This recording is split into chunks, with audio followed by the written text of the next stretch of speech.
Bonjour bien-aimés dans le Seigneur, je bénis le Seigneur Jésus-Christ, notre Papa, notre Dieu, qui nous a réveillés encore ce matin pour continuer à nous utiliser pour être sa bouche auprès de tous ses enfants.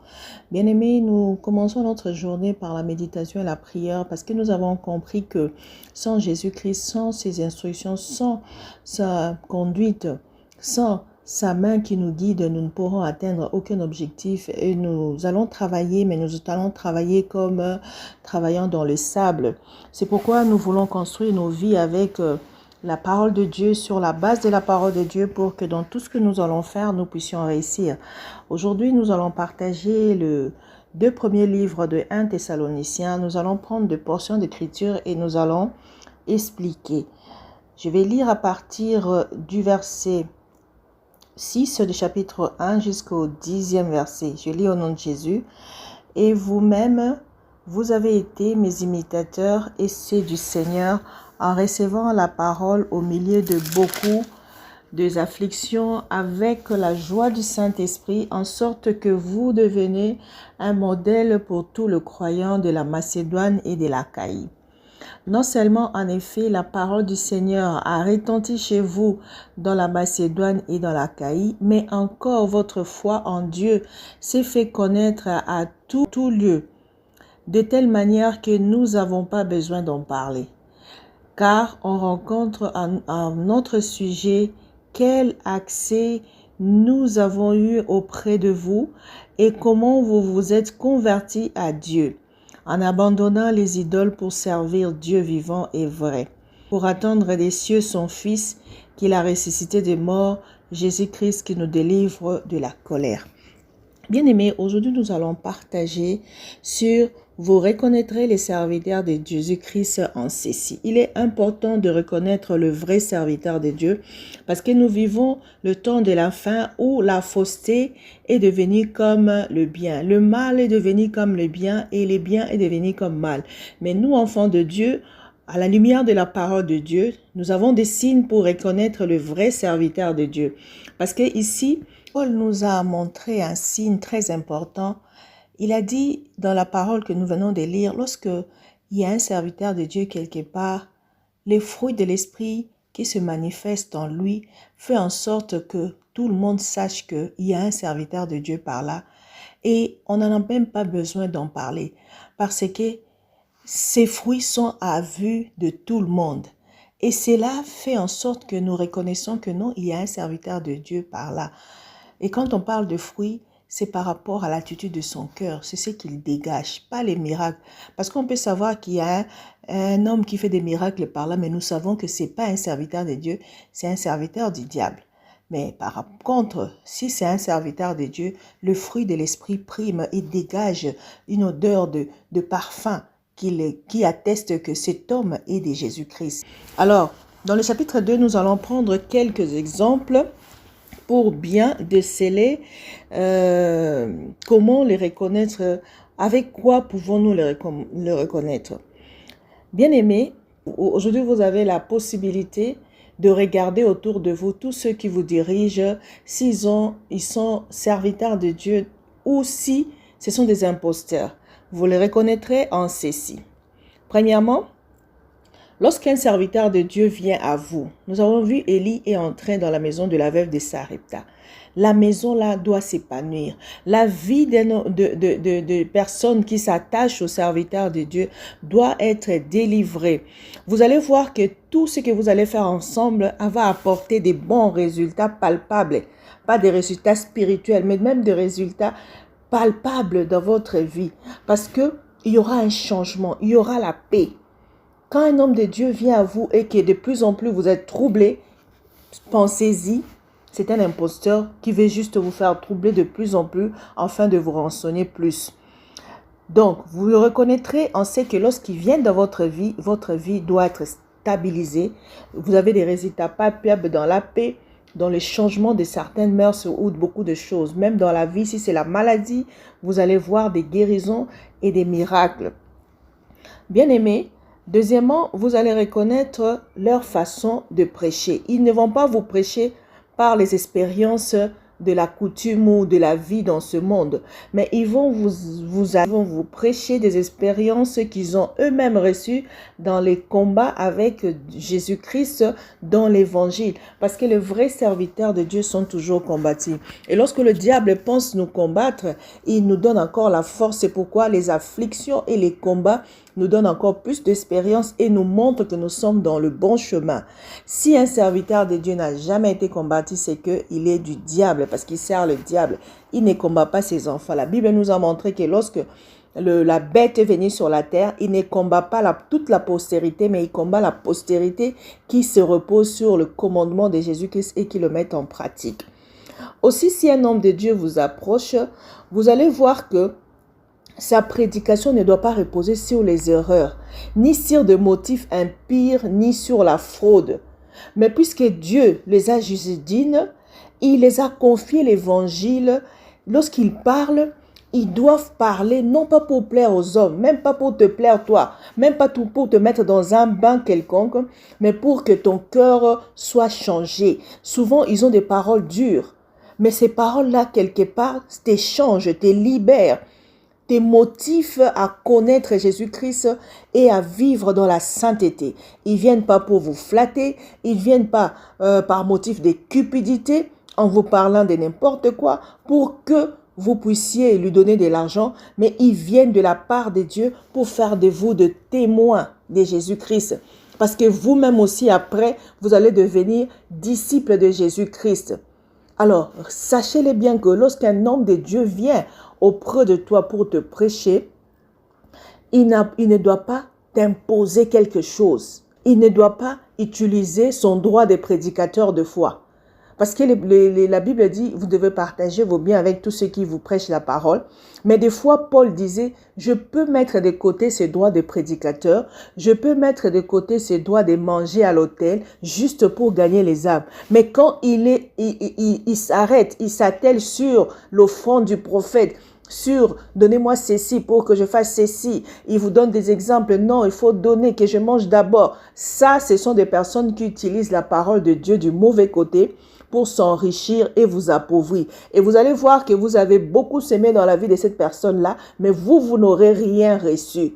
Et lorsqu'il va partir, ce sera trop tard. Parce que vous l'aurez donné tout, pas qu'il vous a forcé, mais il a utilisé la flatterie. Apprenez que tout flatteur vit au dépens de celui qui l'écoute. Bien-aimés, aussi, lorsque vous verrez des serviteurs de Dieu, de bons serviteurs de Dieu venir auprès de vous, vous allez les reconnaître parce que ce sont des gens qui ont l'évangile, qui se basent, qui restent sur le fondement des apôtres. Au fait, chaque jour de votre vie, il doit vous prendre comme un père. Et c'est le papa qui donne beaucoup plus. Il doit vous bercer de sorte que, depuis que vous l'avez connu, vous avez même senti une consolation. Vous avez senti un changement. Vous avez senti que lorsque vous dites de lui votre Père, eh bien parce qu'il vous nourrit de la parole de Dieu, parce qu'il vous perfectionne, il vous console, il vous aide à marcher de la manière digne de Dieu et il fait en sorte que vous puissiez accéder au royaume de Dieu. Il ne fait pas de vous sa proie, ni ses disciples pour que vous le suivez dans le mauvais chemin, mais il est d'abord lui-même le modèle de Christ. Il vous donne le goût de servir Dieu parce que non seulement il porte de bons fruits, mais les miracles et les prodiges aussi l'accompagnent. La seule façon de connaître un serviteur de Dieu, c'est le fruit de l'esprit. Parce que le diable peut faire le miracle, mais il n'aura pas de fruits. Les fruits, c'est-à-dire souvent les serviteurs du diable, bien qu'il fait des miracles, mais vous regardez leur vie, ce sont des impolis, ce sont des impudiques, ce sont des imposteurs. Même par le langage, vous allez reconnaître que ça, c'est un imposteur, un flatteur, un cupide. Mais ceux-là, ils vous parlent avec douceur. Il vous reprend même en douceur de peur que vous ne soyez pas renfermés en vous. Il vous montre vraiment que vous êtes en présence de Jésus-Christ parce que ce sont de vrais représentants de Jésus-Christ. C'est pourquoi nous allons prier pour que nos yeux s'ouvrent, pour que chaque fois que nous sommes en face d'un serviteur de Dieu, que nous soyons en mesure de reconnaître le vrai et du faux. Prions au nom de Jésus. Seigneur Jésus-Christ, je bénis ta présence dans ma vie, je bénis ton amour de faire de nous tes enfants. Seigneur, nous venons avec mon frère et ma sœur, nous venons nous confier à toi.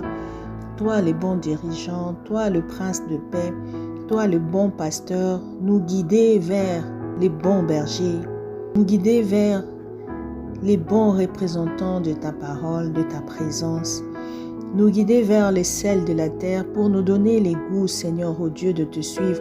Aujourd'hui, beaucoup ont dégoûté de te suivre juste parce qu'un imposteur a tout entremêlé, Seigneur, ô Dieu, dans leur vie. Seigneur, nous venons pardonner tous ceux-là qui nous ont fait du mal, tous ceux-là qui se sont érigés comme des barrières entre nous et toi. Mais gloire à Dieu, parce que tous ceux qui te cherchent nuit et jour, tu finis par leur montrer le chemin. Raison pour laquelle tu nous parles, raison pour laquelle tu nous prêches ta parole, tu nous manifestes ton amour, Seigneur Jésus, au travers de ta parole pour que nous puissions ne pas regarder les hommes, mais que nous puissions rester dans la parole. Oh Seigneur, donne-nous la force, Seigneur, ô Dieu, d'aimer la parole de Dieu, de demeurer dans les Écritures pour connaître, Seigneur, ô Dieu, ce que tu prévois dans nos vies. Saint-Esprit, ce matin, je m'aurais prié pour que mes frères et sœurs, pour que nous tous, enfants de Dieu, dans le corps de Christ, nous puissions, Seigneur, aimer la méditation. Nous puissions, Seigneur, nous garder dans les fondements des apôtres. Nous puissions, Seigneur, chercher la révélation de la parole de Dieu auprès de toi. Seigneur, que chaque enfant de Dieu puisse tisser, Seigneur, ô Dieu, une intimité avec toi, afin que toi seul sois notre enseignant. Car tu as dit, lorsque tu reviendras, tu enseigneras tout le monde. Tu es un bon enseignant. Ô Saint-Esprit, j'aimerais que tu diriges les vies de mes frères et de mes sœurs. J'aimerais que tu diriges, Seigneur, ô Dieu, le corps de Christ. Que tu déverses la connaissance de la parole, afin que nous puissions, Seigneur, arrêter à nous distraire par des hommes imposteurs. Ô Seigneur, ce temps est un temps décisif. Un temps décisif, un temps précieux, un temps où nous ne voulons pas, Seigneur, oh Dieu, nous distraire. C'est pourquoi, loin de nous, tous ceux qui mènent la distraction. Seigneur, viens même fermer certaines portes de connaissance ou de relation. Viens même fermer certaines portes afin que nous puissions être focalisés à toi, afin que nous regardions à toi, afin que notre vie soit, Seigneur, oh Dieu, consacrée à toi. Nous voulons, Seigneur, continuer à allumer la lampe dans nos cœurs. Nous voulons continuer à être justes dans notre marche, dans l'amour et dans la manifestation de l'amour, car l'amour n'est pas seulement en parole, mais aussi en action. Seigneur, apprends-nous, Seigneur, à comprendre, Seigneur, la vie sur terre. Parce que cette vie nous prépare, Seigneur, à l'éternité. Apprends-nous, Seigneur, à vivre, Seigneur, oh Dieu, dans le corps de Christ comme un seul homme. Nous voulons, Seigneur, oh Dieu, mettre loin de nous tout le faux serviteur ou le faux prophète, le faux pasteur, tous ces gens-là qui sont venus dans nos vies pour nous distraire, tous ces gens-là qui sont venus dans nos vies pour nous faire perdre le chemin, pour nous distraire. Seigneur Jésus-Christ, nous n'avons pas besoin de cela. Ouvre nos yeux, que les écailles tombent. Lorsque Paul, ces écailles sont tombées dans les yeux, il a quitté la fréquentation de pharisiens, il a quitté la fréquentation de la loi, il s'est donné, il s'est basé en Jésus-Christ, car il a compris que Jésus-Christ est notre justice et le chemin est droit. Ce chemin-là que peu de personnes vont passer. Nous voulons nous focaliser en Jésus-Christ afin de nous glisser dans ce chemin avec endurance, avec force, Seigneur, car nous sommes violents. Nous voulons, Seigneur, oh Dieu, marcher pour gagner Jésus-Christ. Merci, Seigneur, de nous libérer de nos chaînes de la loi. Merci, Seigneur, de faire de nous ta justice. Merci, Seigneur, de nous libérer, Seigneur, ô Dieu, de la loi, de nous donner la grâce, afin qu'en ce jour, chacun use de sa force pour entrer, Seigneur, dans le royaume.